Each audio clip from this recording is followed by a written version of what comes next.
नमस्कार। RP news live देख रहे हैं। दर्दनाक खबर से आपको अवगत करवा दें जो कि सुहासड़ा के नज़दीक की गांव ढाणी गंगा बिशन से हमें मिल रही है, जहां पर ढाणी गंगा बिशन गांव में अपनी पत्नी को पटक पटक कर मार डालने का आरोपी पुलिस के सामने अजीब बयान दे रहा है। उसके अनुसार उसकी पत्नी में शुक्रवार की आधी रात को अचानक भूतनी घुस गई, इसलिए उसने चिमटों और संडासी मारकर उसके शरीर से भूतनी को निकाला। कंधे पर उठाकर अनेक बार उसे जमीन पर पटक कर मार डाला। उसके हाथ और पैर और उंगलियां भी टूट गई। शरीर पर 100 से ज़्यादा घाव के निशान बने हुए थे। एसएचओ विद्यानंद दहिया ने बताया कि पुलिस की पूछताछ में आरोपी पति रोशन अपनी गलती स्वीकार कर रहा है, लेकिन साथ ही उसके दिमाग पर अंधविश्वास की भयंकर सनक भी अचानक से पैदा हो जाती है। पूछताछ में वह बताता है कि शुक्रवार की रात को उसकी पत्नी में भूतनी घुस गई थी।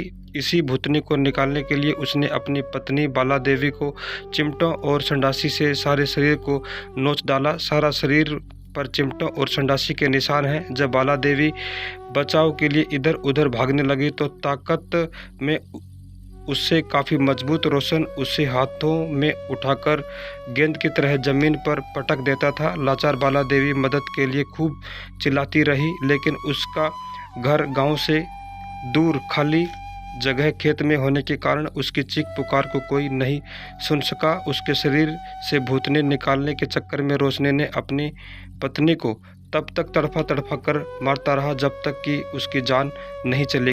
इस पूरी घटना पर लोहारू थाना प्रभारी ने बताया कि मृतक के हाथ पांव में कई फ्रैक्चर हैं। उसके शरीर का ऐसा कोई अंग बाकी नहीं है जिस पर घाव न हो। राजस्थान के जिला सीकर के गांव टाटनवा निवासी 47 वर्षीय बाला देवी व 53 वर्षीय पति रोशन के 14 वर्षों से कोई भी संतान नहीं थी। 2008 में उसकी शादी हुई थी। संतान न होने से भी दोनों परेशान रहते थे। वही पति रोशन झाड़ू फूक और तंत्र विद्या के चक्कर में पड़ गया था।